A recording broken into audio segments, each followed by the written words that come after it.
ठाणे शहरातील दिवा परिसरातून बेपत्ता झालेल्या 7 वर्षीय मुलीचा अवघ्या 2 दिवसात शोध घेण्यात मुंब्रा पोलिसांना यश मिळाले। या प्रकरणाचा तपास करताना पोलिसांनी तब्बल 498 सीसीटीव्ही फुटेजची पडताळणी करत मुलीचा सुरक्षित शोध लावलाय।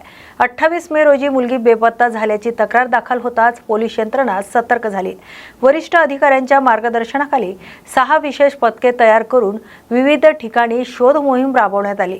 तपासादरम्यान मुलगी दिवा रेल्वे स्थानकावर एका व्यक्तीसोबत दिसून आल्याचं निष्पन्न झालंय।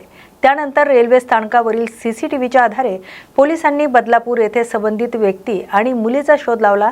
प्राथमिक चौकशीत मुलीवर कोणताही अत्याचार झाला नसल्याचं समोर आलं असून मुलीला सुरक्षितपणे कुटुंबियाच्या ताब्यात देण्यात आले। या प्रकरणाचा पुढील तपास सुरू आहे। मुंब्रा पोलीस स्टेशनच्या हद्दीतील दिवा भागातून 28 तारखेला संध्याकाळी 8:30 वाजता एक 7 वर्ष 22 दिवसाची मुलगी ही बेपत्ता झाल्यासंदर्भातील तक्रार प्राप्त झाली होती। या तक्रारीचं गांभीर्य पाहून एसीपी डिव्हिजन, प्रभारी अधिकारी व क्राईमचे पीआय आणि इतर सर्व अधिकारी यांनी आपल्या निर्देशाखाली वेगवेगळ्या टीम स्थापन केल्या गेल्या। या 6 टीम या सातत्याने मुलीचा शोध घेण्यासाठी प्रयत्न करत होत्या। याच्यामध्ये डीबीच्या 4 टीम आणि एनडीपीएसचे 2 टीम काम करत होत्या।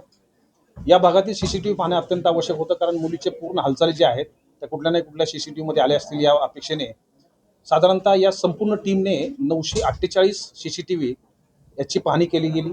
त्याच्यामध्ये मुलीचे लाईन ऑफ लोकेशन्स मिळाली आणि याच्यामध्ये 2 दिवसाच्या अथक परिश्रमानंतर 31 तारखेला रात्री या मुलीचं लास्ट लोकेशन एका व्यक्तीच्या सोबत बदलापूर या ठिकाणी ती एका ट्रेनमधून खाली उतरल्याचं निदर्शनास आलं। त्याच्यानंतर त्या व्यक्तीची ओळख पटवणं हे आमच्यासाठी चॅलेंजिंग होतं। त्या ठिकाणच्या वेगवेगळ्या टीमचे अधिकारी यांनी लोकल जे व्यक्ती आहेत त्यांची मदत घेतली गेली। त्यांच्याकडून त्या व्यक्तीची ओळख पटवण्यात आली। ती व्यक्ती हा स्थानिक व्यक्ती आहे, जाधव नावाचे व्यक्ती, सुमित जाधव यांच्याकडे त्याची ओळख पटल्यानंतर त्याच्या घरी ही आमची टीम गेली। घरी ही मुलगी त्या ठिकाणी सुखरूप सापडली। त्याच्याबरोबरच ती जे सुमित जाधव आहेत त्यांची स्वतःची 3 मुलं ही त्या ठिकाणी होती। ते 3 मुलं ही समवयस्क आहेत, त्यामुळे त्यांच्याबरोबरच ही होती। या बाबतीमध्ये ज्यांच्याबरोबर ती मुलगी गेली होती याच्यामध्ये सुरुवातीला डाऊट येणं अत्यंत स्वाभाविक आहे। त्यामुळे आम्ही त्याचं पूर्ण व्हेरिफिकेशन केलं गेलं की त्यांनी सोबत कसं काय घेऊन गेला। तर या मुलीने स्वतःचा पत्ता हा दिल्ली हा सांगितला होता। ती स्वतः दिल्लीची आहे, माझे आईवडील नाही आहेत आणि मला तुमच्याबरोबर यायचं आहे, मला परत जायचं नाही आहे, अशा स्वरूपाची माहिती सांगितल्यामुळे त्यांनी या मुलीच्या बाबतीमध्ये चुकीची काही घटना घडू नये, कारण त्याच्या दृष्टिकोनातून त्याच्या मुलीबरोबर एक अशीच घटना, अप्रिय घटना त्या ठिकाणी 2025 मध्ये घडली होती। याबाबतचा गुन्हा खडकपाडा पोलीस स्टेशनमध्ये दाखल आहे। तर अशी काही चुकीची घटना यांच्याबरोबर घडू नये, ती सुरक्षित राहावी या उद्देशाने तो तिला तिच्या स्वतःच्या घरी घेऊन गेला होता।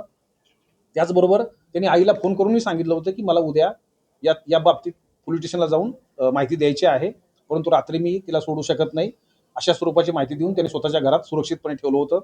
2च दिवसामध्ये ही मुलगी त्याला पप्पा म्हणत होती। एवढं चांगलं वातावरण, त्यांनी एवढं प्रेम ह्या मुलीला दिलं होतं। या मुलीचे संपूर्ण व्हेरिफिकेशन झालेलं आहे, मेडिकल झालेले आहे, याच्यामध्ये कुठल्याही स्वरूपाची चुकीची माहिती समोर आलेली नाहीये। त्यामुळे हा गुन्हा हा तिला सुखरूप मिळवण्यापुरता नसून पुढे तिच्या आईवडिलांची काय परिस्थिती आहे, या व्यक्तीने जे सांगितलेली गोष्ट आहे ती खरी आहे की खोटी आहे याचं व्हेरिफिकेशन सुद्धा अद्याप आमची टीम करत आहे।